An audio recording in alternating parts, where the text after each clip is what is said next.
All right, thanks for joining, guys. So, all right, so here's the agenda for today. So we've got some case studies. I basically grouped the questions that I saw from into sections of sort of general partner due diligence, property due diligence, market, and then just sort of 2021. We're sitting here in April, sort of the rest of the year, and then sort of a lot of people just had sort of investing advice that they wanted to hear from Jeremy. So. Jeremy, maybe come on and give sort of a quick bio. I think most people on the call know you, but just a quick bio of yourself would be great. Sure. Yeah, James, thanks for having me. Hope this will be helpful for everybody out there and look forward to the questions. Just to clarify, not that I'm not prepared, it's just that James didn't give me any information in advance. I didn't want anyone to think I was slacking. So my name's Jeremy Roll. I live in Los Angeles. I'm originally from Montreal, Canada. Moved to Philadelphia in '98 to do an MBA. Got that done in 2000, and then been living in LA ever since. I started being what I call a passive cash flow investor, a limited partner investor in various syndications in 2002. And eventually the cash flow got me out of the corp world in 2007. I was on a typical corporate track for over 10 years. The last two companies I worked for, to give everybody just an idea, was, last company with Toyota headquarters here in Los Angeles before it moved to Texas.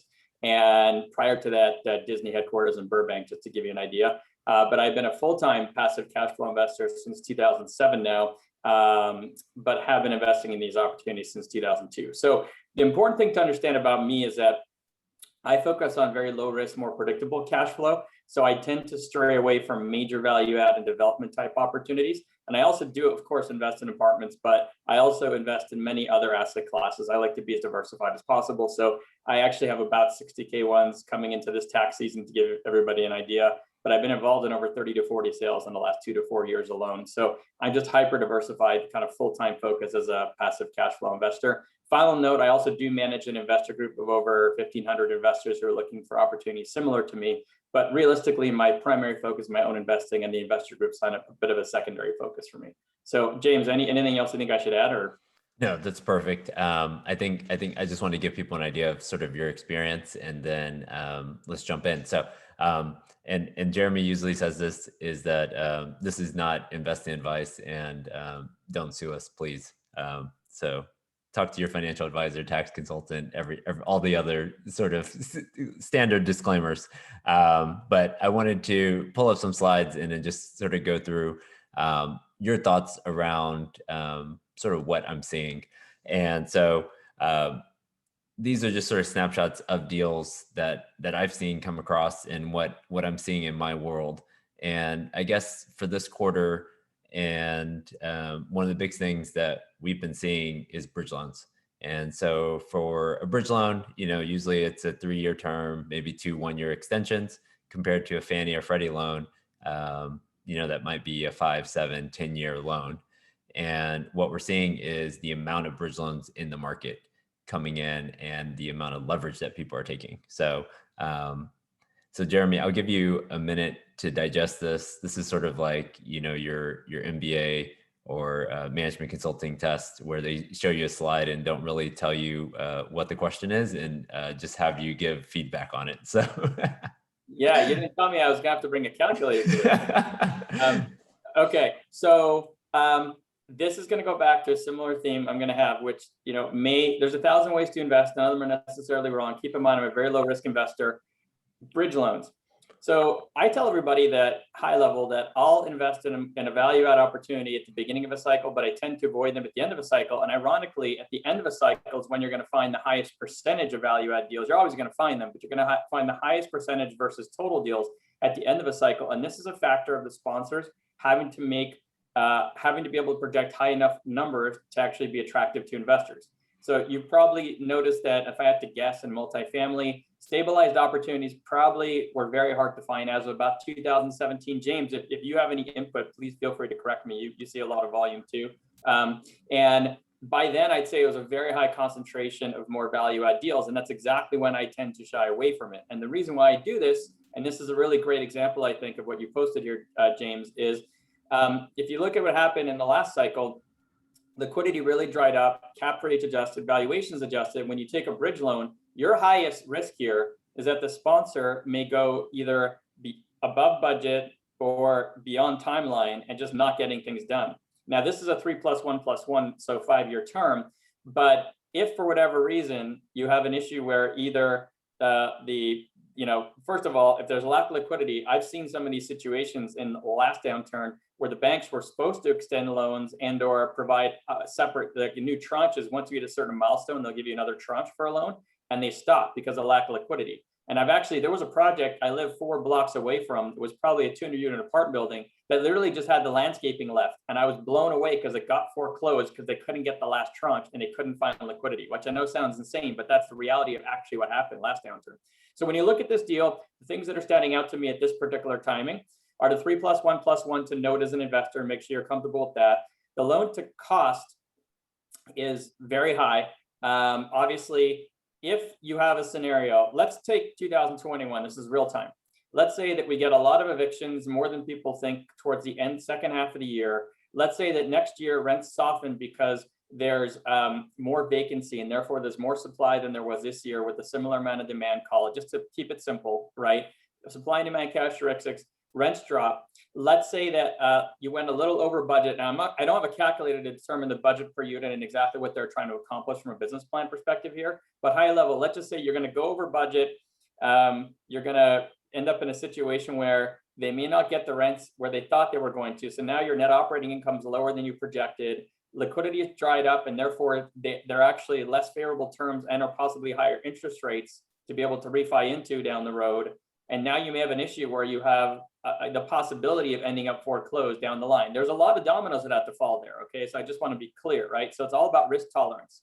But what worries me about what I'm seeing here is actually I also am seeing the interest only portion of the loan I just noticed, which you're not amortizing anything here in 5 years, right?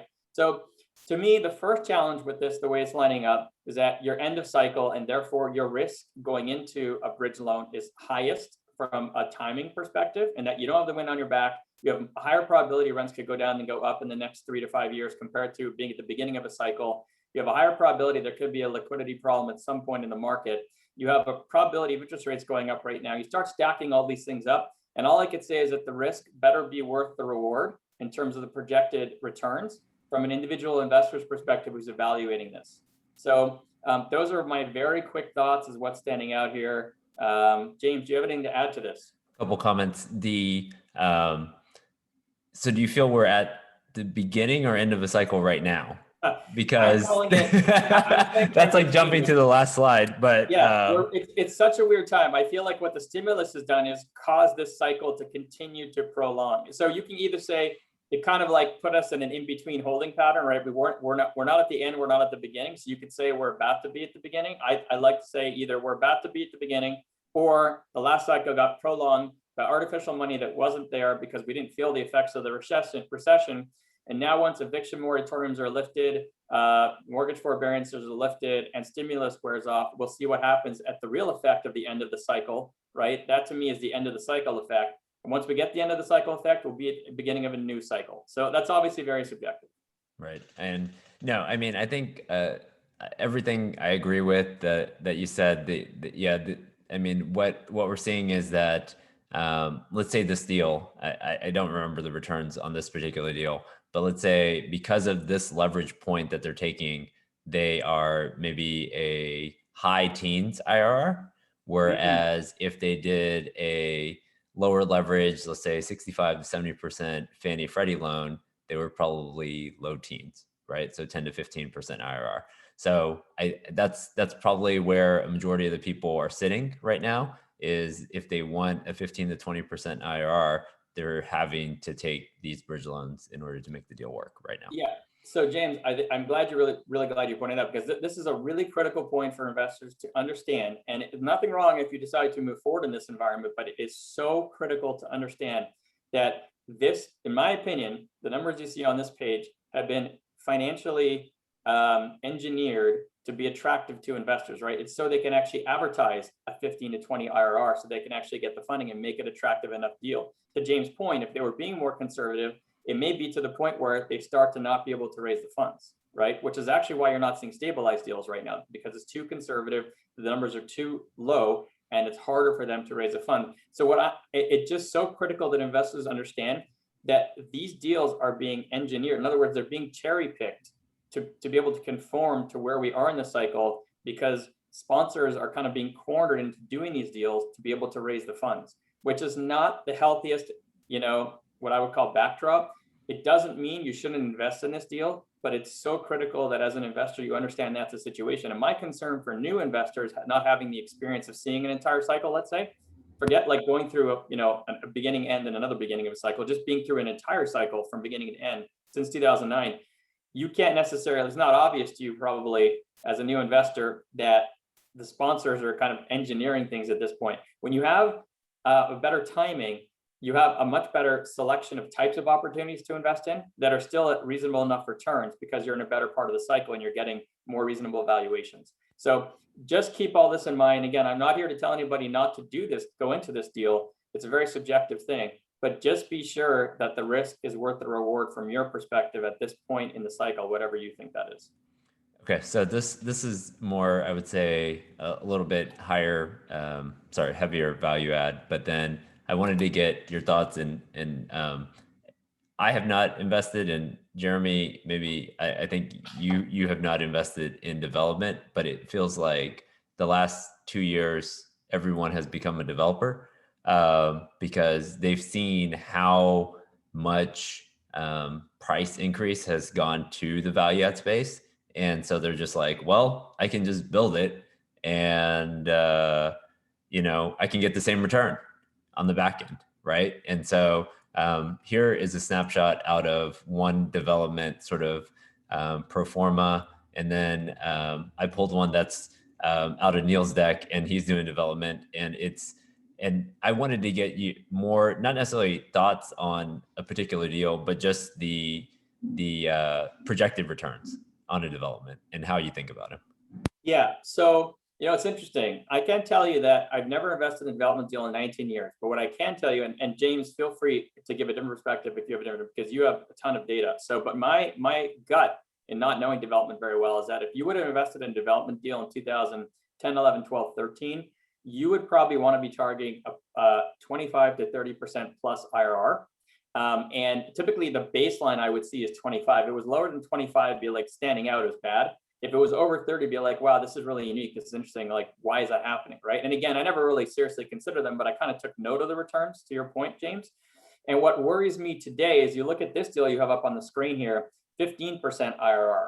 So here's my question, would you go into a development deal, which presumably has higher risk than a heavy value add deal, just in the risk spectrum, at a 15 IRR, when you can go into that previous deal at a over 15 IRR and theoretically take less risk? If you are literally, if everything else is correct and everything else is apples to apples, the answer should be no, just from a numbers perspective, right? So the one on the previous page you showed me was actually over a 30 IRR. And then you start to get to the point where, look, okay, is it a question, and you can see it on the bottom right. And then you get to the question of, okay, if I'm going to take this level of risk at this point in the cycle, and I believe that all these assumptions are correct, wow, I may actually get compensated for it. Because keep in mind, at the beginning of the cycle, interest rates were higher, returns were higher, and therefore that IRR I mentioned that I saw in developments, that was commensurate with the risk and relative to other returns at that time, right? So if you're getting a 30 IRR in a development today, that's even harder to do and harder to find than one that I would have found in 2009 or 10, 11, or 12, right? So that's an important point to consider. So to me, it's interesting because you look at this deal and then you go to the next page and you see the next deal and the IRR is cut in half. But theoretically, if they're both development, you'd want to understand, that's the first thing standing out to me here is, why is one projected at half the IRR than the other? Now, there could be literally 100 different reasons, right? There could be so many reasons. But the first thing I would do is jump into like, why is that happening? And just even figuring out which one should I hone in on, which is the better risk reward profile. First of all, is 15 enough for me to even consider development? That's the first thing. And I know if it were me, that'd be going in the garbage immediately, because it wouldn't make sense when I can look at other value add deals in that range, right? There isn't enough incremental gain there. And then at this 30, the question is, do I believe all these assumptions? What additional risks do I have? So important is the financing. How does it work? What are the terms in development? Where can I get hit? Where is the downside risk, right? Very often in development, the downside risk is in financing, timeline and meeting those timelines, and cost. right? And again, I am the wrong person to be giving this feedback. So James, you can add whatever you want, but that's from my perspective. So very high level, I think it's interesting to look into this 31. I think the 51 is an automatic in the garbage from a risk reward perspective, unless I'm missing something. If you told me that this deal was all cash, okay, and you said to me there is no financing, therefore there's a 15 IRR, different conversation. Because now what you've done is you may have gone into, oh, I can get a better return, then I can get a similar return to the value add, but in a certain way with less risk, no debt. The debt cannot bite me. Now I got to worry about, is this person going to perform? You know, what are the other risks involved? How much reserves do we have to be able to go in case they actually go along? You know, what's the how much padding have they put into capex to actually, in case they're over budget? You know, those types of questions. So, are you trying to trick me? Is this 15 IRR no debt? I'm not that smart. I'm not trying to trick you. I think the one thing, and this is going to come on the next slide too, is I think this development deal is a straight sort of 65% is the debt, and then the remaining 35% is the equity. So they are raising more equity on this particular deal, whereas on this one they have this tranche of preferred equity, and so I think that preferred equity is juicing the LP equity multiple a little bit more. And then this is probably, this 30% IRR is on a 3-year schedule. And so they're selling it in year 3, whereas on this one, I think they are doing a 5-year IRR. And so that is reducing the overall IRR, even though the multiples are about the same. So they're getting to that multiple in year 3 versus year 5. So two really important things to know from what James has mentioned. First of all, it is true that the next deal here, the 15 IRR, is lower risk, right, for the low return. So that's good. That's an important thing to note. Whether or not you agree that the 15 IRR is commensurate with development, even though it's done in a lower risk way, is something you'd have to decide. I don't think it is. I don't think it's worth taking development risk at that IRR myself, even at a lower. If it was all cash, it'd be a different story. But even at a 65 LTV, I would personally, or LTC, I'd personally be concerned. The other thing that James mentioned, going back to the previous deal, is the preferred equity, which is a very important piece to understand, because often what happens with preferred equity is that the sponsor, again, is engineering things to make it look better for the common equity in terms of potential returns, but at the same time increasing risk further, because now you've got the actual construction loan tranche and you've got preferred equity. And in some instances, so this looks like it's 75% LTV. It's not crazy, or LTC, but in many instances, you'll find that, you know, in some value add deals, you're ending up in the high 80s as far as a combined, what I call like an effective combined loan to value, even though the preferred equity is equity, not debt, but I call it like a combined ahead of me on a common equity piece. And then you have to understand those risks, and those are a whole different risks. Do you happen to know, James, in this deal, on the preferred equity, what interest rate they're offering on a development deal? my guess is it's probably north of 10. I mean, that I would hope so. That's part of the reason why I was asking, because I'd really hope it'd be over 15, but I don't know. I really hope these investors aren't investing in like a 10 or 11% preferred equity stack in development. That would not be good. So, I can't remember on but that particular one. Yeah. the reason why I asked is because the IRR is so high that my gut tells me that possibly the preferred equity is a very good rate. So a common equity investor may get a bit of an advantage from that. So. Okay. All right. So we hit on development bridge loans.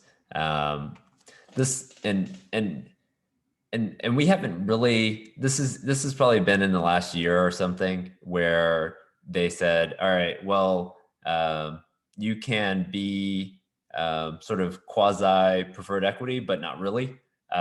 You can be a regular investor and you can get a lower rate of return, but you participate in the upside of the deal. And so there's sort of like different classes of investors within the accredited investors out there. And so I wanted to get your thoughts on how someone should look at this, because usually when I see this, I'm typically confused and I just go with traditional equity. So when you see something like this where you have the option, how do you think about it? Yeah. So this is a really important conversation, because my concern is that a lot of investors don't understand this very well, right? They don't understand what they're investing in when they're looking at this. I have actually invested in probably 3 to 5, maybe 3 to 4 preferred equity deal apartment deals, probably in the last 5 to 7 years, none of which, by the way, have been in the last 2 to 3 years when this all started. I started seeing these deals pop about 3 years ago, and this goes back to financial engineering at the end of a cycle. This goes back to how do I, as a sponsor, either provide high enough cash flow to investors on that preferred equity stack to make it attractive to raise the funds, or how do I juice the returns on the equity investor side without people realizing maybe realizing there's additional risk in some cases on the regular common equity side. And it just bothers me because, on the one hand, you can argue as an investor, it's great to have choice. But on the other hand, this all comes back to financial engineering at the end of a cycle. There is a reason we didn't see this in 2012, 13, 14, 15. It's because returns were reasonable. It was a better part of the cycle, and sponsors weren't forced to do this. So that's the first thing that's so important to understand as an investor when you're looking at these. Here's what I would say, James, as a general rule. Okay, the vast majority of preferred equity deals, and by the way, the preferred equity deals I've invested in personally are nothing like what you're looking at today. And I can go into some of it if you want, but they're unique deals. Their risk reward is totally different, stratosphere. But what's going on today and the typical deal you're seeing today is if somebody says to me, okay, I've got a gun to your head, you have to choose preferred equity or common equity, because I've gotten this question a lot. I tell people I'll take the preferred equity. Because what I do not like about the common equity stack, James, is that what's happening is that you are getting what I would consider to be, especially from a cash flow perspective, not the greatest cash flow return in terms of risk reward, because I'm a cash flow investor, in exchange for more risk, because you've got the debt and the preferred equity ahead of you, right? So what I used to be able to get, at a better timing in the cycle, because that's a better time to buy when prices are lower, is a similar return with less risk. And when you look at a low risk person, to me, the risk reward equation on the common equity just doesn't make sense unless you're just hell bent to invest today and want a higher return. The reason why I would choose the preferred equity is simply because I'm not at an increased risk behind the debt, right? In other words, I'm not getting a even higher, what I call like effective loan to value or total amount of equity or capital ahead of me, right? Including the debt and the preferred equity. And when I see a lot of these deals going up to 85 to 88% total capital stack ahead of me, I mean, if someone says to me, Jeremy, would you ever invest in a deal that has 88% loan to value?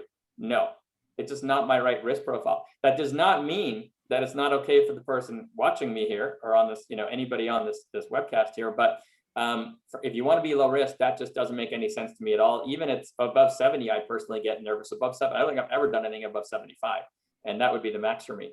So that automatically rules out me being a common equity investor in most of these anyway, right? But I think the important takeaway here, James, is that if you're going to invest in these either on the common or preferred side, understand how they work. And I would actually ask the preferred equity investor, are you okay making a 10% interest rate on a deal like this? Would you lend money at 10% on this deal? But it's not even that good because you don't have debt recourse, right? And you have a huge first in front of you who has all these covenants in the loan, presumably, and everything else that has ways of foreclosing on you, and you're going to go to zero.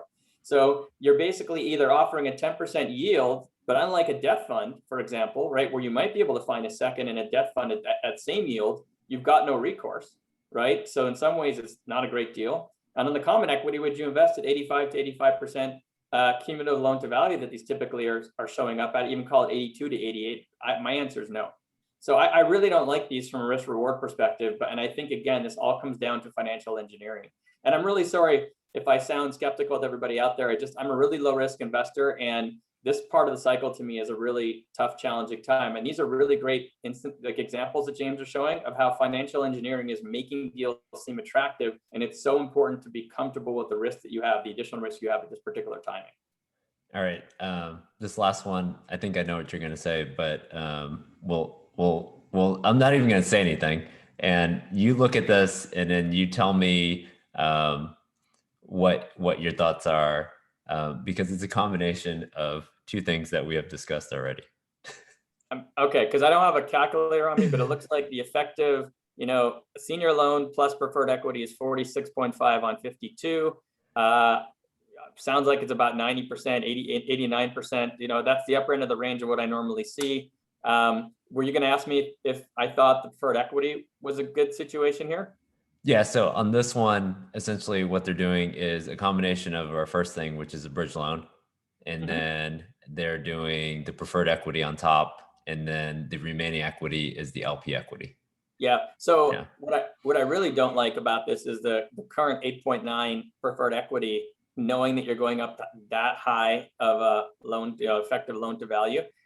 Often you'll find preferred equity at 9 or 10. You might be able to find it at a little bit lower loan to value. So theoretically, there's a little bit less risk, so to speak. You've got less coverage that has to cover you, and there's more common equity behind you, right? In many instances. The 14 IRR, is that just a, I mean, it's a kicker you mentioned at the back end. That's kind of nice. But to me, that there's a lot involved in that 14, depending on what it sells at, all kinds of stuff. That's way down the road. It might be 5 years, but still, it is 5 years here. Yeah, I think I covered most of it in the last one. But this is a great example of a really high, combined what I call loan to value on the preferred equity stack, I think.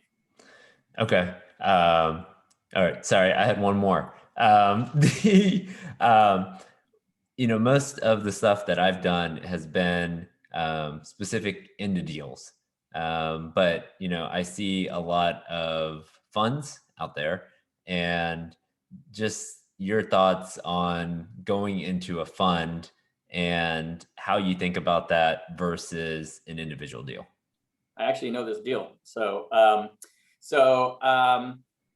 here's how I see funds. I am a so if apples to apples, if I had 50,000 to invest and I have two deals in front of me, and I have a fund and a regular deal, and I have not had years of experience investing with the sponsor of the fund, there's a higher probability I go for the actual individual asset, because I'll be able to analyze it much better, get my arms around it much better. And honestly, I've talked to so many investors over 19 years, right? And I would say that probably 8 out of 10 or 9 out of 10 investors would probably be on the same page with me, just based on what I've heard from other investors, right? People prefer to be able to analyze an individual asset when they can.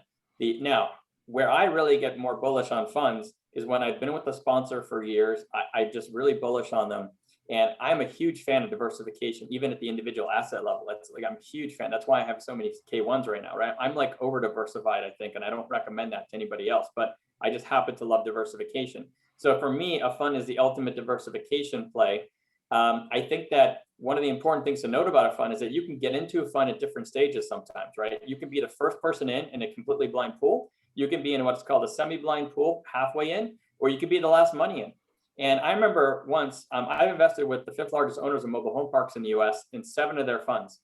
And the first time I was looking at one of their funds, I literally said, look, I like this fund. I don't know what you're going to buy in it. Let me track it for like 6 to 9 months. And I tracked it the whole time. And I just have to say, I remember I called the guy up on the morning and said, I'm ready to move forward. He said, I swear I got full last night. This is like 9 months later. So I went into their next fund immediately because I knew exactly what they were buying, and I got a much better sense of what they were buying. But I jumped in at the beginning of the next one, not ever having invested with them, because I now spent 9 months tracking what they're buying, right? So there's ways to get comfortable with funds over time with sponsors you haven't invested in. But I think one of the great things to do if you want to reduce risk is try to get into a fund towards much closer to the closing, so you can actually analyze a majority of what's actually going into the fund, and you're reducing your risk theoretically because you're not as blind, so to speak, going into that fund. So that's pretty much what I've got to say about funds. I do like the concept of funds overall. Much harder to get into them unless you've had a lot of investing experience with that sponsor. What do you like? If I see an individual deal, I can sort of understand, okay, they're taking an acquisition fee, they're taking an asset management fee. But then sometimes when people set up funds, I just don't understand where all the money's going. I guess. So I guess, is there certain things that you should be looking at in terms of fund documents, anything in particular when you go into a fund? Because Well, yeah, well, I'll say this. There's a few things to consider. First is, some fund documents are much better than others at actually having criteria that the fund sponsor has to hold to. And it's obviously better for an investor to be in a fund that outlines in the PPM the exact purchase criteria. So for example, is there a minimum cap rate that you have to hit, right?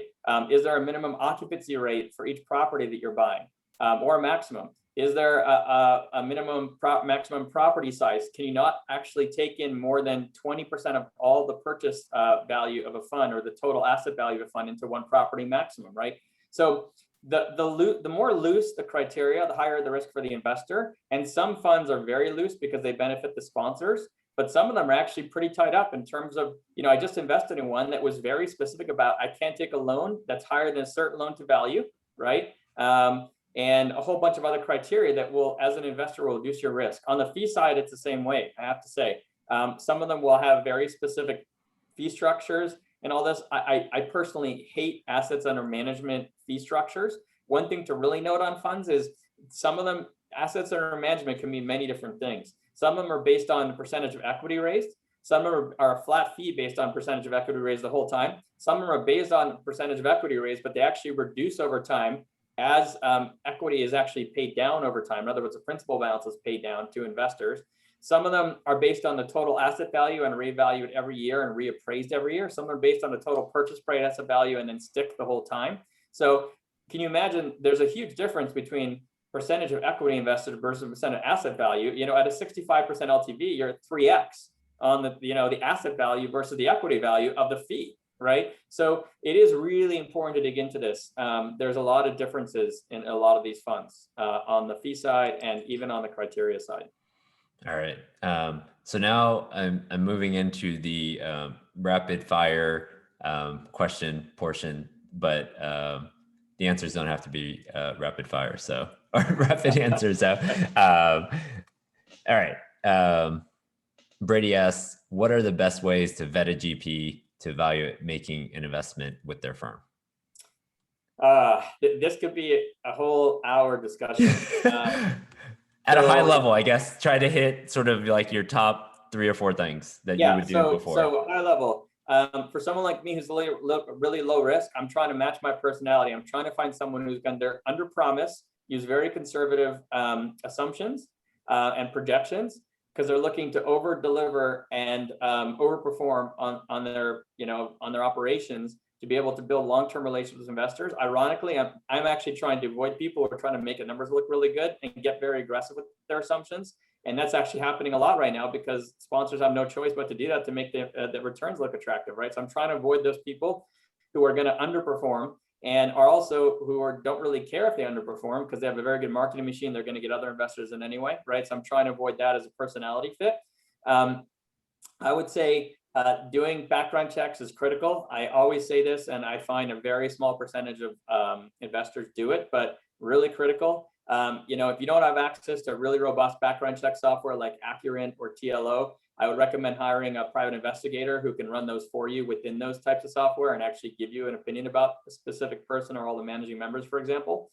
I would recommend asking a lot of questions to the sponsor to get a sense of how conservative they are. And I'd recommend reading between the lines of even just the verbiage the sponsor uses in responding to you, or even the verbiage they've used in their actual offering documents to determine if they're really conservative or not. There's a lot more that goes into it, but you've noticed that who you're making a bet on is the most important thing. And I haven't even delved into the numbers because to me, it's like who you're making a bet on is number one. The property itself is number two. And to me, the property itself is going to be based off, the purchase price and some other numbers. But the most important thing is to evaluate the actual sponsor and their person as well. All right. So I think that hits the set. Brandon asks, best syndicators, how do you see them separating themselves from other general partners? Yeah. To me, because again, it matches my personality, the best syndicators for me, ironically, are the ones where 9 times or 8 times out of 10 that I get a deal from somebody, even at this part of the cycle, I will actually invest. And when I get a deal from them, I know that it's going to line up so closely to what I'm looking for that they are the best fit for me. So I would rephrase that question to, how do you find the best syndicators for you, right? Because best is kind of a very subjective term.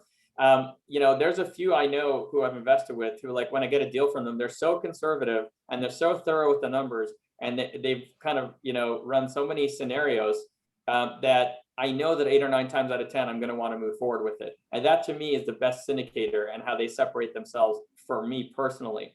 Now, I will also say another very important thing to consider, and please be sure to do this before you invest with someone the first time, get a sample quarterly report from somebody before you invest with them. You can even tell them to redact some stuff if they need to, but just ask for a recent one they sent on a different deal. make sure that you think that their level of communication aligns with what you're looking for, because it's not good enough for an operator or a sponsor to execute really well on a property. I've personally been in deals and I've seen deals where somebody outperformed even by a significant margin, but if their communication was highly poor, people don't invest with them again, which blows me away, but it happens, and it's happened to me personally even, right? So that's another thing to consider in terms of what you would maybe the best indicator for you is the one that communicates very well from your perspective as well. Is monthly enough? Monthly reporting? I'm less concerned about monthly versus quarterly. And actually, I don't even necessarily have a monthly perspective on this, because most of the reporting I get is quarterly. It's just that there has to be enough information in the quarterly. They have to be responsive to my emails within reason and not respond, right? There's certain key things that just what I consider, frankly, the basics. But everybody has their own way of communicating. Every sponsor has a different level of opinion, because it's very subjective as to what information they're going to provide. And really great example, and then we can move on, is as an investor, I love to see projections against pro forma, not against budget, right? A lot of sponsors like to report against budget because that is more probably fairer to them, 7, 8, 9 years down the line, regardless of the asset class. But I like to see that against pro forma, because I'm investing in a pro forma at the beginning, right? And if you're not comfortable getting projections versus budget compared to projections versus pro forma, make sure you see in those, the quarterly reports, I meant the reporting versus pro forma, then versus budget. If this sponsor happens to report versus budget, and you didn't know that, you're not going to be able to get them to change their ways, most likely, or just one investor. So you've got to really check this out in advance. I mean, most indicators are not going to project, or not going to have actuals versus pro forma unless they do it themselves, because their management company is going to have a budget, and that's what they're going to load up in their software, and that's the report that they're going to send you, most likely. Yeah, I mean, it does happen a lot, and they can obviously do the manual calculations on their own if they want to. But again, it comes back to a choice of what they think is best to report to investors. And I'm one person's opinion. They may have a whole different opinion, and most of their investors may want to see it against budget. I may want to see it against pro forma. But just know these things before you go into it, so you don't make the mistake of not having researched it in advance. All right. We touched on that. You said sponsors 1, deals 2. Todd asks, how do you think about diversification across property types and geographies? Yes. So I like to tell people that I trade control for diversification as a passive investor. That's my true perspective on it. But if I'm going to trade control and give control, I better be diversified. And that's one of the reasons why I'm so hell-bent on being really as diversified as possible, because I'm increasing my risk by giving someone else control, right? So I like to be diversified across asset classes, geographies, and sponsors, those 3. Now, in terms of how I think about diversification across property types and geographies, let me put it this way. I'm looking at so many deals all the time across so many different asset classes, but I naturally end up diversified at this point. What I would say is I would try to maximize or minimize, I'm probably saying it the wrong way. I want to have a maximum exposure to a sponsor, for example, of maybe 5 to 10%, or 10%, call it, of my total investable assets in this type of investing, as an example. And again, that's my own percentage. Anyone else can have a different opinion on that. You're going to probably want it to not be concentrated in one. I've actually invested now, indirectly through funds and other, in 43 different states. So according to my count. So, I'm less concerned about I tell you, it's interesting. I'm actually less concerned about being diversified across geographies, because it happens naturally in the way that I invest in the network that I have. I'm more concerned about tailoring that particular type of asset class to a type of geography. So for example, mobile home parks. I rarely look at mobile home parks in cold climates because of the additional risk of pipes freezing and all these other things, right? I rarely look at mobile home parks right in a hurricane zone right near a coast, right? I'll look at tornadoes, but not hurricanes for various reasons. So you start to tailor asset classes to specific geography types. That's an important part of this as well. Anyway, and also for diversification across properties, I tend to avoid certain properties for 2 different reasons. One is if I can't get enough diversification at the property level, I tend to avoid it. So single tenant, triple net lease deals for me are not the right fit, because I look for a lot of tenant diversification, right? And the other thing that isn't a good fit for me is something that I don't have a very high conviction in as far as predictability of cash flow over a 10-year period. So office, retail, and hotel, as an examples, those are a lot less predictable today right now for the next 10 years than a mobile home park or an apartment deal in the right market with the right sponsor. So it's important to think about, when you're talking about diversification, and like which property types do I even start to consider within my diversification spectrum and which ones don't, and then which geographies do those fit into specifically. But I would caution trying to get diversified across geographies for many different reasons. The local economy, things can change, population migration patterns change. The pandemic's a great example of that. I'm going to add on while you get a drink of water. What is the maximum amount that you would feel comfortable putting into one deal as a limited partner? As a percentage of the total investable amount assets that I have in this type of investing, I would probably say 5%. 5%. Okay. Yeah. I actually prefer to keep it below 2, Okay. honestly, but I prefer 5. Okay. 5 is the max. Okay. Yeah. All right. Gotcha. Tracy asks primary investment criteria. I think I know the answer, but I'll let you fire. Sure. So, I'm happy to answer this, Tracy, but I'd say that what's more important is for you to be comfortable with your own criteria, right? So you can invest 1,000 different ways. Nothing's wrong with any of them. None of them are wrong, just subjective. So I tend to target what I call a Class B asset in an A- or B market. I stay outside of California for higher cap rates and higher cash flow, even though I live here. And because I focus on cash flow, I tend to stay away from volatile markets, so markets that go up and down in pricing a lot, like San Francisco, Los Angeles, and New York City, because I'm looking for more stability and more predictability. I'm less worried about upside and more worried about the more predictable cash flow. I also tend to stay away from hot markets. So in the last few years, Denver and Seattle were very hot. I love those cities. I've been to both in the last few years. I just love them as cities, but I've stayed away from them because I stay away from what's hot, right? So just like Warren Buffett stays away from what's hot, I try to stay away from what's hot to avoid overpaying for something. And also because I can get better cash flow for something else. So those are some of my investment criteria. And then it starts to kind of differentiate depending on the actual asset class in terms of minimum size or number of units and all different other things. All right. Sean asks, when should GPs, they have the decision making, sell a property? Great question. So most important thing for you as an LP to understand is you are along for the ride, right? And you are one person. I did a ton of lobbying since end of 2016 to get some of my sponsors to sell. Some of it worked, some of it didn't. In retrospect, I was right some of the time, and it's frustrating because now we're with a property that, let's say a retail property that we didn't sell 3 years ago that we could have sold, right? But you have to be comfortable that you're along for the ride. So my opinion and the way that I like to invest is I like to get the best value for the price, so the highest cash flow as a result, and therefore the lowest multiple when I go into a deal possible. And that's why I try to avoid investing at the end of a cycle when there could be a pricing and multiple reset. So for me, I like prefer GPs that are more open to selling at specific timing, as opposed to ones that are hell bent on saying, I want to keep this property for the 10-year term because I want to maximize the value add over that entire 10-year term, right? So a great example, I invested in a mobile home park in 2017. It was a 2-park portfolio in Alabama. They added value very quickly. Cap rates compressed tremendously. We also bought it at a fantastic deal. Within 2 years, we were able to get, I was like a 1.8x or something equity multiple. Sponsors sold. They were considering refining instead, but they sold. That could have easily been a situation where that sponsor's like, there's no way I'm selling 2 years in. We have a 10-year loan, right? Because there was a little bit of defeasance and everything. But my personal preference is to take some of that defeasance in exchange for reducing risk. I'm happy to be the person to go buy that property back in 2 or 3 years. Forget the defeasance, right? If the price changes. Frankly, a lot of GPs don't necessarily agree. Keep in mind too, a lot of GPs are looking to make fees for a long term, right? And that could be in their own personal projections for their company, and they may not want to sell just because of the fees. And I think, I've run into that as well.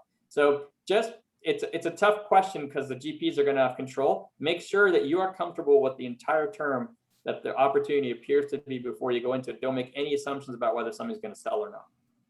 It's an illiquid investment, and be prepared to hold for 5 years or more. So, so Claire asks, where is the best place for non-accredited investors to learn about passive investing opportunities?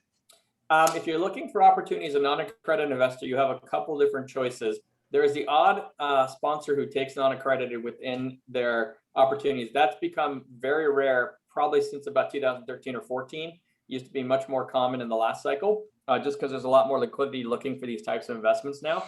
The easiest place for non-accredited investors to find real estate passive investing opportunities is typically crowdfunding, equity crowdfunding websites like Realty Mogul and others. I should mention, I didn't mention at the beginning, I'm actually an advisor for Realty Mogul, but I'm not trying to steer anybody towards that one in particular, but I'm familiar with it. They happen to have a couple of funds that are specifically designed for accredited or non-accredited investors at very low minimums, and that's where you're also going to find that you're going to, across those sites, you're going to find lower minimums, which would make more sense for you. So you're not putting too many eggs in one basket as a non-accredited investor. One more suggestion. What I think you're going to find happen now is the non-real estate equity crowdfunding sites are going to slowly enter into the real estate fundraising business now. And I say this because for those of you who are not familiar, the crowdfunding rules were just changed and finalized the last month. They increased the minimum Reg CF, the maximum amount you can raise on a Reg CF from 1.07 million to 5 million. And that 5 million number is critical because what it allows sponsors to do is buy properties, in some cases up to $15 to $20 million using Reg CF and to access a wider pool of investors, including non-accredited investors, right? So I think that you should keep your eye on non-real estate equity crowdfunding websites over the next year. You're going to probably start to see some of those pop up more widely, and it's going to provide sponsors with more opportunity to invest funds more easily through those platforms. What's the name of one of those? I'm not familiar with a non-equity crowdfunding platform. I'll give you the largest one, but again, I'm biased because I'm a seed round investor in this company. So okay, no problem. But the largest one so far in terms of total funds raised is startengine.com. Okay. And there's probably over 100 opportunities available for investors right now. I don't think they have any real estate investments on there yet, but they do have a trading platform too. And we can get into all that. But I think the future of real estate investing in the next 5 to 10 years will be a combination of illiquid investing and more liquid investing through alternative trading platforms. So you think, let's say something with Start Engine, if you invest in that deal, can you trade out of it before the property sells or no? Or that's just, you're thinking in the future, like that might be something. Yeah, if anybody wants to research this, there are these alternative trading systems, ATS systems that are starting to be approved for various crowdfunding platforms, et cetera. And they're stock exchanges, essentially. They're not technically a stock exchange in the pure definition, but they act exactly as a stock exchange from my and your perspective, I think. And Start Engine was the first equity crowdfunding site to launch their own ATS last year. And theoretically, any private placement can actually trade on their ATS. In some cases, the Rule 144 will require 1 year lockup before you can actually list your shares there. And in some cases, it won't. So with Reg CF, for example, I think Reg A Plus, you can be trading within a week of when you actually fundraise. So this is going to really change things a lot. This is in its infancy. But James, to your point, it will literally be like a stock market where you will put up your shares in a deal and somebody else will be buying them on that platform. That will require the sponsor to have an arrangement with that particular platform to allow that. And another thing that some sponsors are doing, and one sponsor I know in industrial is the first one about to launch this, is what I call security tokens, which means you'll be able to sell a fraction of your shares through a digital asset where you still actually you're still registered with the sponsor as the original owner, but then you're able to sell tranches off on these ATSs, what's called security tokens, or just digital asset versions of it. There's a lot that's going to be going on, but I think it's going to be probably 2 to 5 years before you guys really start to hear a lot about it. Yeah, I mean, that would change the game pretty significantly, I think, in terms of, sort of non-liquid investments. Because most of these, you're in the deal for 3 to 5 years, and if something changes and one guy wants to get out, it doesn't really matter. He's stuck in it. So yes, I think what's going to happen is that in 10 years from now, my portfolio will be a combination of liquid and illiquid opportunities. And I say it'll be a combination because I suspect some sponsors won't bother with all this because it has a lot of complications. But more importantly, I've spoken to a lot of people about this, trying to really dig into what this is going to look like. And what it looks like so far is that if you're going to go into a liquid type of structure, in exchange for that, you're probably going to have a lower pref, worse splits, and essentially lower returns, because you're going to have to decide as an investor, do you want to be illiquid with higher returns or liquid with lower returns? And the sponsor is going to end up benefiting more because they're going to provide that liquidity in exchange for dealing with all that management. So I think it's going to be a mix of, personally, I think I'm going to be diversified across illiquid and liquid, because I'm going to want the higher return, but I'm also going to want some of it to be more liquid. So it's almost like you're sitting in between what we have now today on LP investments and a REIT. You're going to sort of sit right in between those two tranches. Right in between those two. We'll have the benefit of the structure of this being better aligned with investors, in my opinion, than REITs, and being less susceptible to the actual to being correlated to the stock market itself, right? But we'll have less liquidity. And by the way, the trading on a Start Engine's ATS at the moment is quite thin. They're going to have to build up a following of people who want to trade on it on the demand side, right? So on the bid side. So it's going to take time for there to be a good amount of supply and demand on both sides of the equation on these ATSs. Okay, I appreciate it. I had no idea that was going on, so thank you for bringing that up. It's the first at bat at the first inning so far. All right. Marina asks, favorite asset type and why? If you look at the way that I invest for predictability of cash flow, and I really love apartments. There could be second even, but my absolute favorite is right operator, right area, high occupancy, low park owned home percentage, mobile home parks. And the simple reason why is because the turnover rate in mobile home parks is the lowest of any major asset class I'm aware of, which means it increases the predictability of cash flow from my perspective as an investor if it's managed well. So all that a mobile home park does for me is give me more predictability. I got into all this type of investing after the dot-com crash for much more predictability for myself. So that's my number one focus. So that's the best fit for me as far as highest probability of predictability. Why would you not invest in a mobile home park? Like if you saw a deal comes across, good sponsor, but then for some, what would you see in the property that would cause you to not do that deal? Do you want 10 reasons or one reason? Just the one reason. Like if you saw something, you're just like, nope, I'm not doing that deal. Because like if someone sends me a mobile home park deal right now, I have no idea whether or not I would do it. So two important things to consider. One is timing related, one isn't. At this exact timing, please understand that mobile home parks have had the highest cap rate compression of any asset class, meaning that the multiples have gone up the most of any asset class I'm aware of, which also, if you believe in theory of numbers, that it has the highest probability of swinging back. The pendulum has swung the furthest and has the highest risk of swinging furthest back. So I think there's a higher risk of mobile home parks potentially having a higher cap rate adjustment than any other asset class. That's one reason not to invest in mobile home parks today. The other thing to look out for always is you have to understand in mobile home parks, there's parks that are 100% occupied by where all the homes are owned by the tenants. And there's other parks on the other side of the fence that are all full rental parks, where the actual park owns all the homes and is a 100% rental. And there's everything in between. A 100% tenant park is a very different, it's almost like going into a Class D property as far as challenges.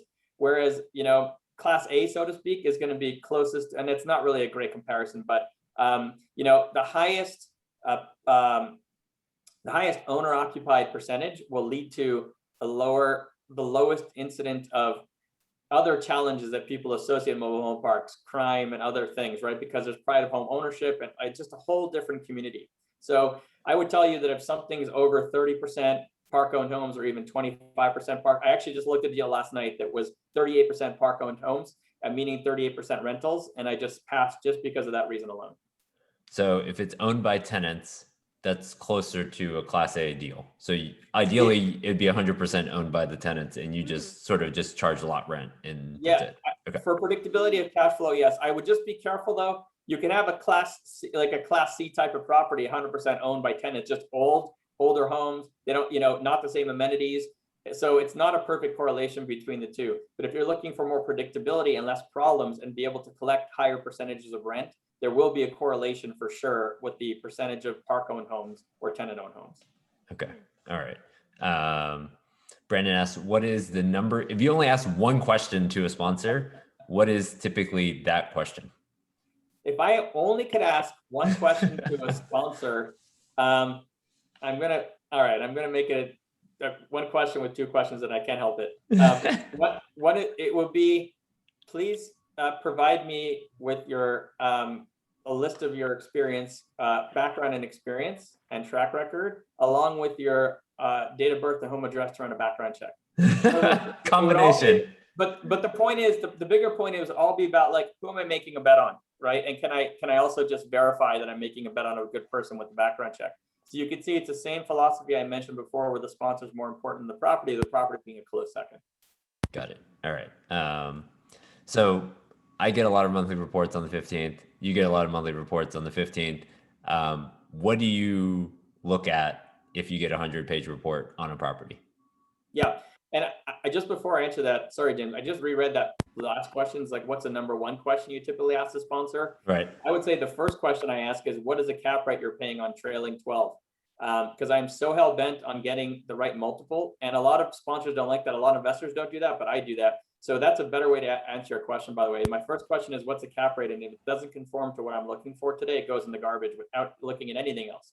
So that might be a fair answer to that question. Sorry. Just okay, no problem. Yep. Yeah. So when we receive monthly reports from the sponsor, what specific are we looking for? Look, the way that I look at it, I'm in so many deals, is my number one concern is this property performing roughly to what it was originally projected to do? Is the business plan being executed based on what I was told originally? Are they following it, right? And they're executing on it well. So if you're talking about an apartment specifically, because different asset class, different things to look at as far as like, retail or office is a whole different slew of like, did they renew? Are there renewals coming up? Are they handling those well in advance? Are they going to get higher rents or lower rents based on market? How long is renewals going to go for? There's a lot to consider for those. But for apartments, let's say for today, I'd want to look at what is the occupancy rate? What is delinquencies? What is the effective rent collection? And is that coming close to what was projected? And the way that I handle things myself is that I give like a 20% variance, I would call it. If something is more than 20% off, so let's say that you're projected to get 10% cash flow, but you're at 7.2, okay? I'm going to actually start asking questions like, what's going on? Because now you're starting to like really reduce my total return and the cash flow I need to live off of. But if you're at 8.5 or 9, I personally have tolerance for that. Everyone's going to be different. But that's just the way that I look at it in terms of, because projections are projections and never going to be perfect. So I like to give some type of tolerance. So I would keep my eye on the ball and the numbers, and what am I going to get out of that property from a cash flow perspective? Because that's my number one focus when I go into a deal. All right. My short answer for that one is just net rental. That's it. That's the only thing I look at. That's the only thing I look at. Everything else should be within reasonable numbers, but that's... Well, keep in mind though, one thing really important, James, you can get that rental all day long, but if the expense ratio is much worse than they projected because they made the numbers look better, your cash flows are going to be off. So I understand the cash flow perspective. It's just that when you go to sell, they basically throw all the expenses in the garbage. As a lender. That's fair. Yeah. So if I could only, obviously, yes, I'll look at net rental, but then if all the expenses are way out of whack, that impacts my cash flow. But I feel like expenses are easier to fix, and that's something that you should be able to see. So that's it. That's good advice from James, I'd say, for sure. Yeah. So Sam asks, as an investor on the sideline, how are you protecting yourself against inflation? I guess the question, I'm sitting in cash, but the inflation monster is coming and eating my purchasing power. So how are you protecting yourself against inflation is the question. Yeah, great question. It's like the question of the year. Everybody's having this challenge, including me. I'm sure James too. So look, everyone has their own philosophy, and this doesn't even have to do with 2021 in general. Like, I am not the person who's looking to maximize every dollar that I have and always have every penny put to work. I find there's two different personalities. There's that person, and frankly, that person is going to do better long-term than me, I'm convinced, okay? Then there's me, which is, I want to be buying in at the right time, at the right valuation, to be really comfortable with what I'm putting my money into, because I look for value and I look for cash flow. So I'd rather wait a year or two if I had to just gauge what's going on with the the stimulus coming off and the eviction moratoriums and everything else. Even if I should have invested this year, I feel more comfortable investing next year or the year after in retrospect. So what I'll do instead today is look at this landscape and say, what can I do today to get some of this money working while I'm waiting? Okay. And so I'm doing a whole bunch of different things. I actually put a pause. I do hard money lending as one of my many things that I do. And I put a pause on that last year when it was a lot of uncertainty. That is now in overdrive today, because I am personally convinced that the risk associated with supply and demand characteristics of the housing market right now on average, I think the 6 to 12 month outlook, because of the lack of supply, is very favorable in the housing market. So I think that's a great way to continue to get some of your money working at the right loan to value, of course, in terms of risk, and at the right interest rate. So that's one thing I'm doing heavily. In fact, I just funded 2 more loans just yesterday. But that's one thing I'm doing heavily. Another thing I did, Jeremy, real quick, yeah. What's terms and property type on that hard money stuff? So look, I always like to try to find unique deals, even in a better time in the cycle. So I happen to have a friend who I invested with for over a decade. He kind of does me a favor. He puts his money behind mine, even though we're a first. And so like my effective loan to values are between 50 and 60%, which is it's not reasonable. Like for anyone looking for that out there, that's not reasonable to find. And I get a 10% interest rate, which is also not reasonable for the risk reward of the LTV. But James asked, so that's what I get. If you can get it, why not? Yeah. All right, keep going. Sorry. Anything else on inflation protection? Yeah, another thing I'm doing is I actually invested, believe it or not, in 2 apartment deals in the last 2 months. In fact, I just said funding in one last night. But I would tell everybody I'm not investing in anything right now, including apartments, right? Just because of market timing, nothing to do with the asset class. I love apartments. But I invested in 2 low-income housing tax credit deals, actually one of which, James, was downtown Dallas. The other one's in El Paso. And they are both highly unique deals. I love those deals for today because you can get, if they're unique deals being purchased right, and I can give you some details, but bottom line is that those rents are predetermined by the government 2 years out. So I don't have to worry about rent reductions for the next 2 years during this kind of uncertain time over the next year or two, in my opinion. They were both negotiated purchase from the state, very unusual, got unusually favorable tax terms. Taxes can be deferred with no penalty if we can't meet the DSCR of the loans, like if we need the cash to go towards that. There's all these concessions. Cap rates are probably 75 to 100 plus basis points, maybe 100 to 150 better than market rates today. You start adding all these things together and it's what I call a no-brainer. It's like a deal you have to do, right? So there's always those deals, even today, that are no-brainers, kind of like hard money, that you have to do despite the very challenging times. And so I'm still looking for the no-brainers and still participating in them. And I'm doing some other stuff that's non-real estate related. I just actually made another investment in some ATMs, which I'm very bullish on in terms of like, we're pretty much through the pandemic, biggest challenge from the pandemic for that. I've done a little bit of debt validation investing, which is similar to debt consolidation, very high return. And though the commonality between those is that the payback periods are very quick. And so the risk is a little bit lower despite the timing because the payback's quicker. And so I'm taking some of the risk off the table. And also importantly, with debt validation, for example, I get my money back, or projected anyway, about 14 to 15 months. That's good timing for me to be able to redeploy that capital into something else in a year from now, kind of similar to hard money loan being a 6 to 12 month term. So those are some examples. I've done some other stuff too. And then we'll wrap this slide with David asks, your number one piece of advice for someone who is newer to this investing game.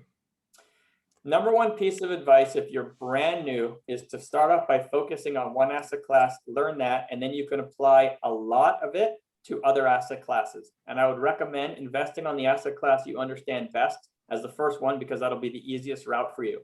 Most investors that I know start off with multifamily for 2 reasons. One is because they can relate to it. They've lived in a multifamily building before. They can get their arms around the business plan, and it's a somewhat easy business plan to understand in most cases. The other reason is because multifamily is actually easier. And by the way, this is not an advertisement for multifamily, just a fact. Multifamily, if you think about in a city like Dallas or whatever, how many more multifamily buildings are there compared to self-storage or mobile home parks? Like literally multiples. That means it's going to be much easier to find deals and learn from them and vet them and need to find education about them. So that's always a good asset class to start with. But honestly, I had this conversation with someone just yesterday on the phone, exact same question. And I said to them, look, if you invest and you grew up in a mobile home park community or in 5 of them, and you understand that best, even though it'd be harder for you to find deals, that's the one you should start with, because that's going to be the one that's going to be easiest for you to learn first, because you can transfer a very high percentage of your learning across all the other asset classes after. Okay. Jeremy, I just want to make sure you're okay on time. Yeah. It's been about an hour, so yeah. I wanted to make sure you're okay on time. I've got one more slide. We will go faster, so I'll try to get maybe 15 more minutes. And so I just want to show you this slide, and this the GDP forecast for this year and next year is higher than anything that we've seen, really. You know, we've seen 10-year Treasury run, we've seen unemployment come down. This is just sort of from the smartest guys on the street. And so I want to put that as sort of a backdrop as we sort of go into this last slide around investing for 2021. And let's just hit some of these.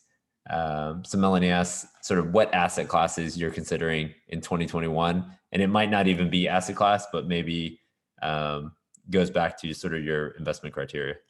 Yeah, I would say the only things I'm truly open to that are what I would call not necessarily unique specifically in 2021 are hard money lending at the right loan to value and ATMs.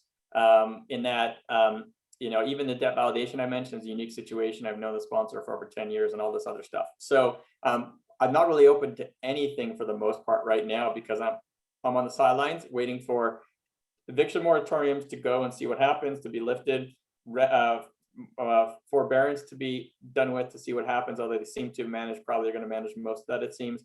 And then most importantly, stimulus to wind down and see what effects that has on, you know, vacancy, spending, NOI in 2022, cap rate adjustments, along with potential interest rate variations in the next 12 months. So it's a very challenging time right now. I'm not really open to very much at the moment. Getting more in favor. Sorry, I'm just James's face is on this one for me. I had to move his little corner. Are deals getting more in favor of sponsors due to a lot of capital looking for yield? Yes, theoretically, end of cycle is going to be the easiest time for a sponsor to raise capital. That's when you're going to see more people chasing deals from an investor perspective, which means that sponsors can raise capital easier. When they can raise capital easier, a couple things happen. The minimum investment amounts could go up. The structure in terms of preferred return, fees, splits, those could be worse for investors. And in addition, sponsors can actually become potentially less picky because there's more money chasing deals. And even if yields are a little bit lower, people will still do it because they don't know what to do with their money. So the big answer is absolutely yes to that question.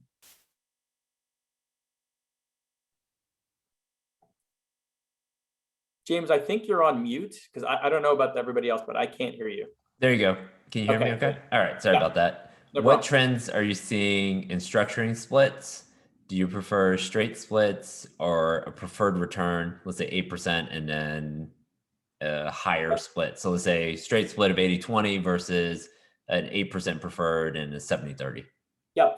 So as far as trends in structuring splits, I would say that the one trend that became obvious was about a year to 2 years ago, a year and a half ago, the 8 pref, that was the most common pref to see, started to come down to a 7. Now it's kind of, you see both, but more commonly 7 in my opinion. We'll have to see how that plays out once we have what I call the end of this cycle and the beginning of a new cycle. I laugh because we don't really know exactly where we are in that. But as far as straight splits or preferred return, I'm not even sure if I've ever invested in a straight split deal. I strongly prefer a preferred return to the LP first. And I actually prefer it more so for the downside protection as opposed for the upside that some people may be looking for and having that advantage. So the reason you like the preferred is just you want to be paid first before the sponsor in that structure. Is that right? No, it's not that I want to be paid first. It's that if something doesn't perform to projections or isn't hitting the pref, I want to be able to have that made up first before the sponsor is going to start to get paid. So to me, it's about the sponsor being better aligned with me and having more. I have more downside protection with the preferred return structure.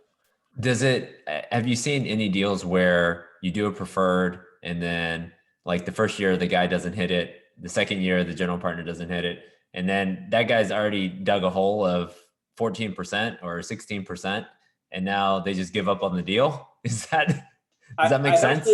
I've never seen someone give up on the deal. I've been in situations that have been below pref where it's starting to get tough for the sponsor, and and COVID doesn't help for this, right? Because some sponsors stop distributing, some of them reduce their prefs and all this.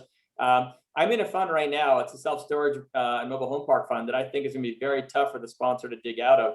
But if you make a bet on the right person, they're going to continue to operate like they should, both out of principle and because they still want to build long-term relationships as best as possible with investors. So I would say if that ever happens, James, it's because you made a bet on the wrong person, honestly.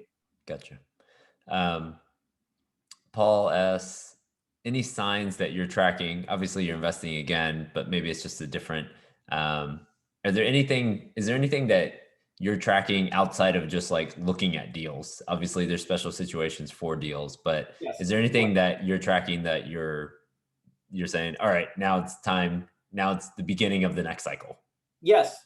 Well, what I would say is that, and I wrote a very long year-end summary to my investor group about this, but what I would say is that I'm looking for check boxes to be reached before I can get comfortable. So great example is there were a new proposal by the government, one of the bureaus, about how to handle forbearances that are going to be lifted, right? Where there's, I think, 3 million roughly homes that are in forbearance at the moment. And that actually is very close to the number of homes that were at risk of foreclosure back in 2008 and 9, that's how bad it is. And so that checkbox was checked because they just proposed a whole new initiative to kind of take care of most of those, right? Required the lender to deal with those.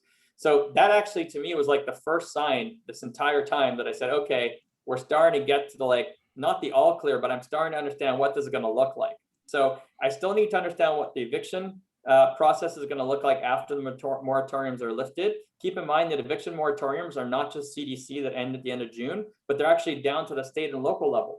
So it's very complicated. There's different deadlines in every different area, right? Number two is I'm looking for the stimulus reduction to see what happens once the stimulus wears off. What is everything really going to look like? What are people's real ability to pay? What is real demand going to look like at certain rent levels, et cetera, once that wears off? So it's going to be a while before I think I have the various check boxes checked, but those are three of the main ones that I'm looking at. All right. So we talked about this. Current portfolio, I don't know if you do this. What percentage is meeting, performa, above, below? I don't actually track it to that degree because I'm so busy. I mean, it's actually, it makes sense to do. It's funny. If something performs above performa, I don't even pay any attention to it. And I don't even care what percentage it is. I just get the cash flow because someone like me, I'm sitting here, I need the cash flow to live off of, right? So what I care more about is what is underperforming and is it going to get reperforming because I need the cash flow, as opposed to worrying about whether it's 8%, 12%, 10%, or whatever it is. And I'm in so many things, I have to manage to that subset because I'm in too many things otherwise. So I don't have a good answer for that question. Yeah, it's like when you're in school and the only subject you're making a C in, that's the only one your parents care about. So you have to just keep working on that one. That's how I manage it. Yeah, honestly, it's a very good example. Yeah. So you talked a little bit about this, but multifamily deal in 2021 as a passive. Here's how I would choose a multifamily deal in 2021, which is what I've done personally in the deals I've invested in. It better be really unique. It better be so unique and so good that it becomes what I call a no-brainer, and you almost feel like there is no way I can pass up this opportunity. Because short of that, until I can check those other boxes, investing in anything, including multifamily, doesn't make sense to me until I understand the landscape. And the cool thing is that now that forbearance is checked off, one of those boxes are done, from my perspective, I may have 6 months, 12 months, maybe 16 or 18 that I have to wait. It's not a long time. So we're getting towards the end of this whole story. And, now that I've waited so long, I certainly doesn't make sense for me to not continue to wait and be strict with that. Got it. Reversion cap rates. So interest rates obviously have dropped. 10-year treasury dropped a ton, came back up, sort of back to 1.6. But reversion cap rates are no doubt lower than they were a year ago. And so when you look at a deal and someone has a 5% reversion cap rate in Dallas, how does that make you feel? Well, let me put it this way. If you agree, if you're really seriously looking at a deal today and you agree in investing in the current cap rate, then I would treat it like I've always treated the reversion cap rate, is that it's got to be at least equal or slightly higher, than the cap rate you're paying. And if it's lower, are you making a bet on someone who's being too aggressive? Does that translate into some of their assumptions? And are you making a bet on the right person? Are the numbers real? So I would actually treat it how I would be looking at it the same way that I look at reversion cap rates at any other time in the cycle. Okay, so add 50 basis points over a 5-year period, hopefully. Yeah, a lot of people like adding 10 basis points. Honestly, if you add, even to me, 50 basis points over a 10-year period, That's less important than do I think it's reasonable, right? Like, am I betting on someone who's conservative and reasonable, right? That's the reading between the lines I talk about. Okay. But yeah, a lot of people use the rule of thumb of 10 basis points per year in increase of cap rate. Right. Sophie asks, low risk investment in the current economic environment. You mentioned hard money loans and ATMs. Anything else that you wanted to talk about in the current economic environment that you consider low risk? I would say that short of anything unique like an ATM investment or something like that, I would say that it's very hard for me to see something better than hard money at the right loan to value at the right interest rate, because at the moment, because supply and demand is so out of whack, with 2 months supply in the market right now, I think on average nationwide, that you need like triple the supply or a third of the demand or some combination thereof to just normalize to a normal supply demand level. That is such a huge difference that I think that the probability of getting paid off in 6 to 12 months is so high that to me is probably the lowest risk one I could think of in terms of risk reward, at least right now. So you sit there and still get 10% for putting your money in. Okay. If you had to choose favorite asset class in geography for 2021 in multi. Okay. When they say multifamily asset class, you're talking ABC. about ABC. So, okay. I would say that I don't invest like this personally, but if you had to put a gun to my head and say you got to invest in a multifamily deal this year, okay, where is it going to be and what asset class is it going to be? I would say it better be in either Texas or Florida because of population migration, right? And maybe you could choose Arizona or whatever, some other southern state that's getting a lot of good migration. And it better be in a Class A asset class. Normally I invest in Class B, but if I had to invest, if somebody forced me to, I want to get the best deal, Class A deal I can get, because the spread is so much smaller than it normally is that you're reducing your risk a little bit, in my opinion, based off a potential cap rate adjustment. By the way, I'm not going to do that deal, just to be clear to everybody, right? If you force me to, that's what I would do. Does the new supply bother you on Class A multi? It depends on the market. Of course, it would bother me. But honestly, at the same time, James, if you get like the best Class A deal you can find, even with large supply, is a 25 or 50 basis point spread to the next Class B deal. Depending on how bad the supply would be, I may still choose the Class A deal because that spread, you're getting some protection from that spread, and that might be counterbalanced by your supply. But then in the end of the day, now you're in a Class A asset and a Class B asset where everything's equalized, right? And that theoretically could be a better place to be going forward. Yeah, the challenge that I feel like if you're going to be in the BC space and you're going to be paying a lower cap rate, you better just have additional money for CapEx, because that's the thing that will hurt you. Whereas on some of these A deals, you just cannot compete against the guy next door who keeps delivering. Like the amount of land we have in Dallas, there's just so much multi going into these submarkets that you just can't compete versus a guy giving 3 months free. Like it's just so hard for you to move rents.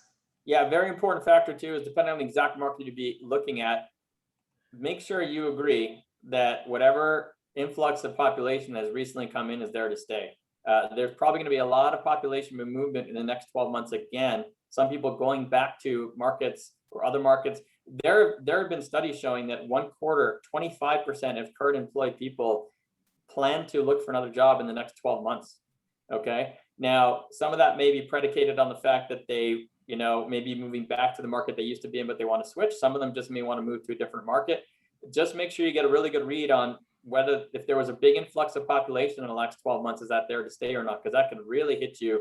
That's like a 1-2 punch if there's also a lot of supply coming along. Yeah, the supply comes on and then everybody leaves and demand evaporates. Yep. Cheryl asks, DFW is expensive. Other markets that we should be looking into? I love Dallas. So, and I just say this is the city. I hate LA where I live right now. I'm stuck here because of my wife's family's here. So I prefer to be living in Dallas. But in any event, look, I would tell you to look at markets that are projected to have a lot of population migration in the next 10 years. I would tell you to look at I would tell you to be very careful in analyzing those markets to understand if some of the influx recently has been temporary or permanent. And of course, you're going to look at jobs growth, population projections, et cetera.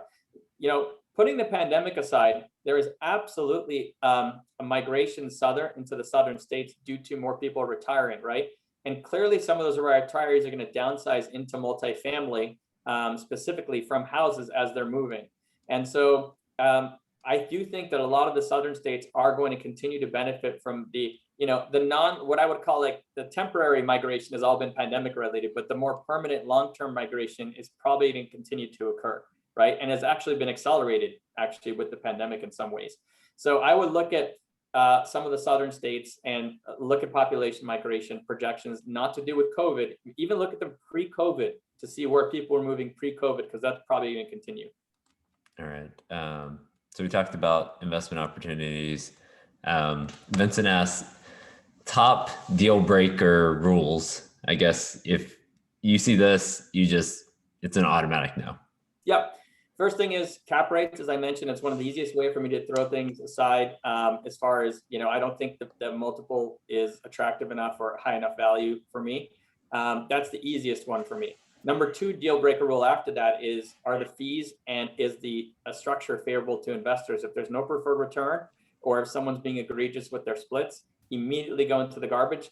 Probably 2 to 3 times a year, I see something that has a worse than 50-50 split for investors, meaning the sponsors may take 60, I take 40. That is an automatic deal breaker, no question. Another deal breaker is some egregious terms I might find in the operating agreement.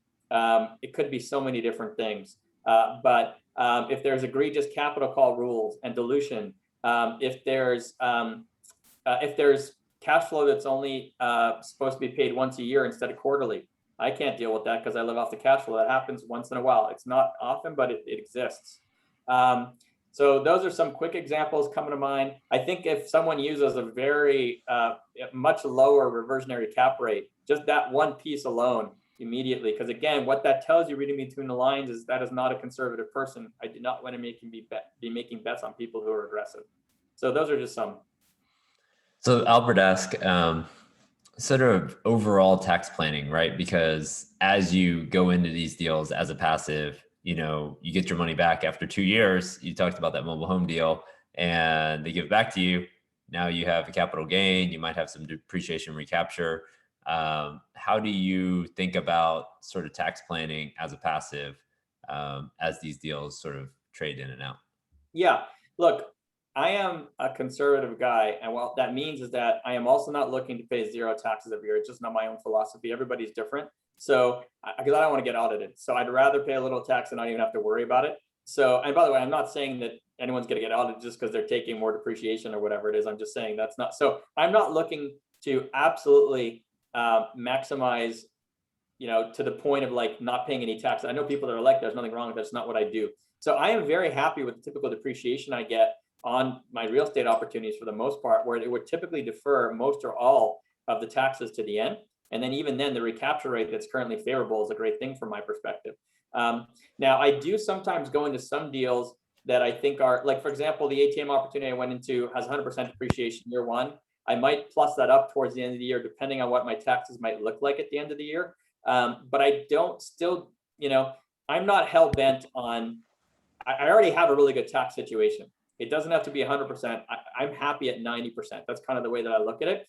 1031 exchanges, difficult to find in general. I would warn you that, and I can tell you that, Realty Mogul did an analysis on this years ago, and the whole landscape may have changed, but they looked into the DST and TIC type of structure and the sponsors behind them.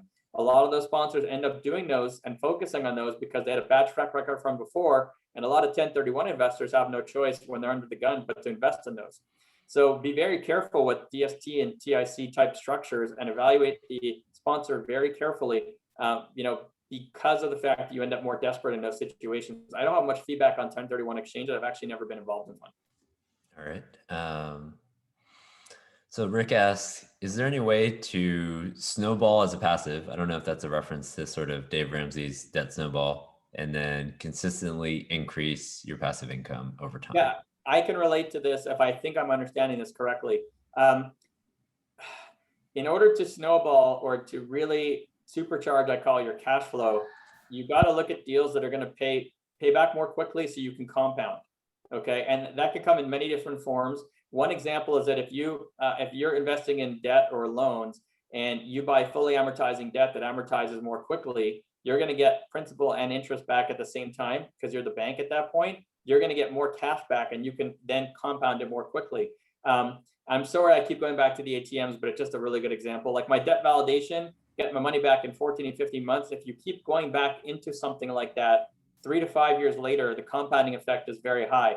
The ATMs pay back in projected 4 years, compound over years, again, starts to compound. I've been compounding ATM investments to the 35% average annualized return since 2008. That does a lot when you put it on paper, like a lot. So I'm not telling you to invest in any of these specific things, but I am telling you that if you're looking to snowball, you've got to look at stuff that's either fully amortized or that pays back more quickly for some reason. And that compounding is what's going to lead to your snowball effect. All right.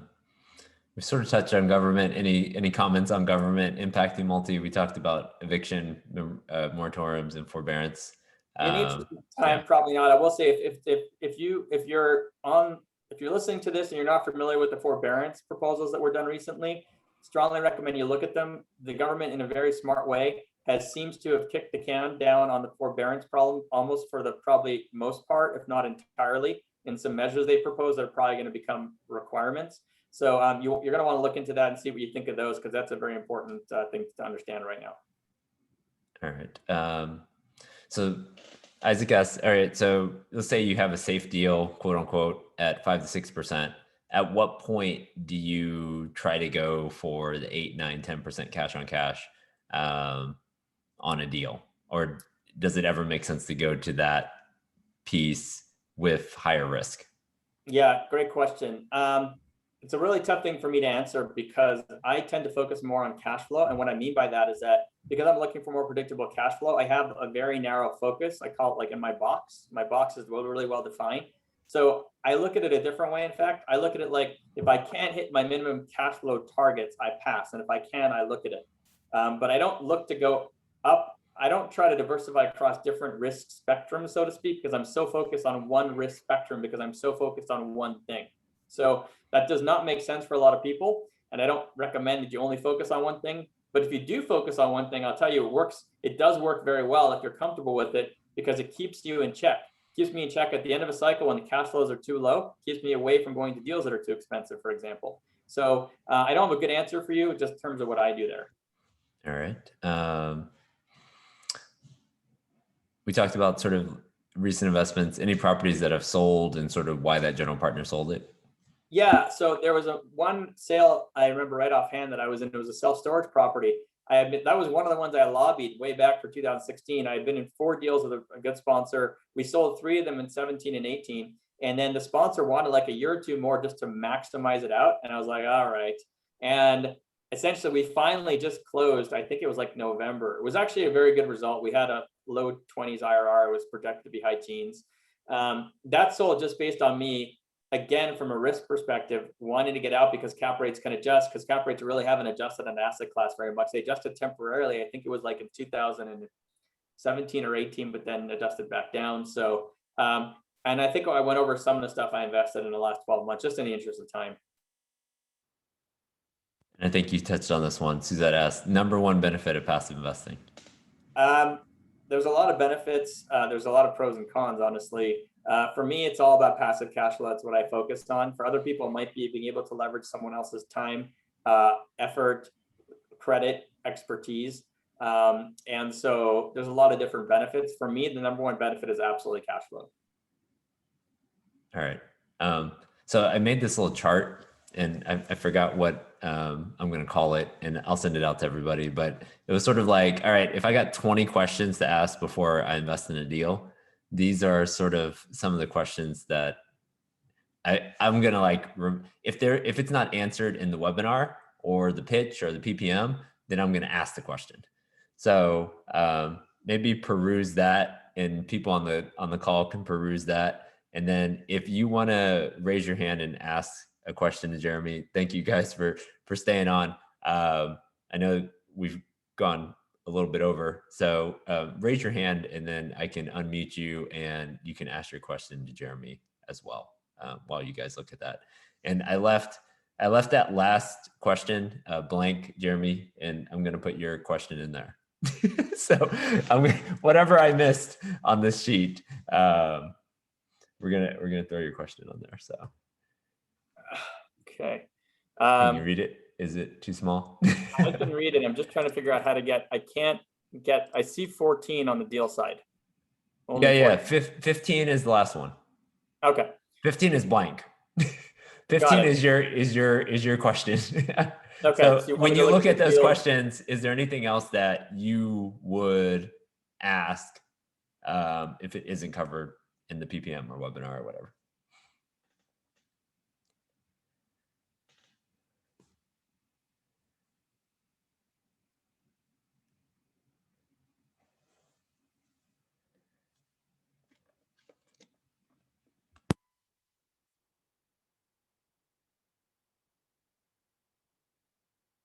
I'm going to add a really easy one, which you're probably going to say, oh yeah, well, that's obvious, but you know, good. Based on everything you put in here, which makes a lot of sense, can I take a look at your operating agreement or a template operating agreement you have so I can read your rules, right? Because I don't take for granted that I'm going to agree with the rules necessarily. And as an individual investor, you often can't negotiate the rules. So, you know, the deal might look great, but if you don't agree with the rules or there's some weird egregious rules in there, it's not going to make any sense. So that's the legal docs the rules in the legal docs are very important. Got it. Yeah. A lot of times they'll put like a draft of the operating agreement, but if you, for some reason you didn't get it, or you just got a solid deck, that is very important. So I think, Marcus, are you there? Let me see if I can unmute you and then maybe fire away your question here at Jeremy. Hear me? Yep, you're good. Awesome. So your question a few minutes ago, you had asked him, what does he view as the pros and cons of passive investing? I heard him say the pros. I'd like to hear his cons, please. All right. Sure. Jeremy? Yeah, thanks, Marcus. So a few that come to mind really quickly. One is lack of control, right? You're hopefully you're going to get into deals that have voting rights. But even with those of voting rights, you are a small piece. Like, just recognize if you put in 50,000 to deal with a raising 5 million, you may have 1% vote if I have those numbers correctly. And so your vote is somewhat meaningless, right? You can go and maybe develop a relationship with other investors and try to, sway a vote if you want to, and in fact, you're not really supposed to interfere. So there's issues with that too. The point is that you really have very little or no control. So that's definitely one big con. Another con is a lack of liquidity, for sure. And if you need to get out of something early, the way it stands these days is that often you have to sell at a discount because someone else is taking a risk, because you normally won't pay for a full appraisal because of the cost to determine even what the building's worth today. And even then you'd have to negotiate with somebody. So often if you have to get out early, even due to an emergency, you're gonna have to get out at a discount. And so that lack of liquidity is a challenge. Another challenge is, depending on your philosophy, is depending on how many K1s you have, that can make it much more challenging at tax time. You have to pay more for your actual K1s. Another interesting challenge that I've personally faced recently is if you have all passive income and very little active income, and you want to try to get a mortgage to buy a house, even if you have an 800 credit score and an amazing amount of cash in the bank and all the rest of it, it becomes very complicated. A lot of these lenders can't adjust for depreciation very well. Won't be willing to add it back. We'll look at, they'll say, oh, you have negative income. And you're like, no, look, here's what I got in the bank account, like this payment from this property, but they're not, some of them are much better than others at dealing with that. And there's a lot of intricate deal details surrounding that. So it can make the purchase of a home, if you're going to become a full-time passive cash flow investor a long period of time, much more difficult if you need a substantial loan or mortgage. Let's see. Giving up control in general, you have to be comfortable with that, because if you're all in like I am, I literally have control over nothing specific, which is really interesting, right? But if you get diversified enough, that should kind of equalize itself, but that's also a big con. So those are the quick ones coming to mind. All right, Julia, if you want to unmute and you can ask your question.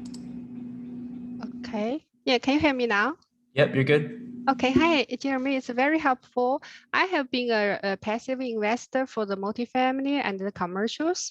Would you mind to share some good sponsor you have been invested before on the ATM machine, mobile home park, and the multifamily? Yeah, sure. Just, I think it'd be better if you email me because you're probably going to want some different asset classes and stuff. So do we actually post up my email, James? If you want to put it in the chat, that'll work, Jeremy. Okay, Okay. let me do Yeah. it real quick. Yeah. Feel free to email me. I will warn everybody that people ask me this question all the time. I am not comfortable referring people to most sponsors right now at this particular timing. And the sponsors that I've invested with the most are not either not doing deals right now, haven't done deals for the last couple of years, or are just like, one of them I've invested with in multifamily or 15 times isn't taking new investors because they're like, I have 3 times more investors. I can't even see, I have to look at every third deal they have. So, you know, I'm happy to discuss it and stuff, but I just don't want everybody thinking I have a long list I can send everybody because it's really tough for me at this timing. I have been on the sidelines since the end of 2016 because of market timing in general, just to give everybody an idea. So it's very hard for me to refer people to sponsors, but I don't believe in investing with them today myself. Just want to make that broad comment. But let me just post my email address for everybody right here. Okay. All right. Anybody have any other questions? They can raise their hand.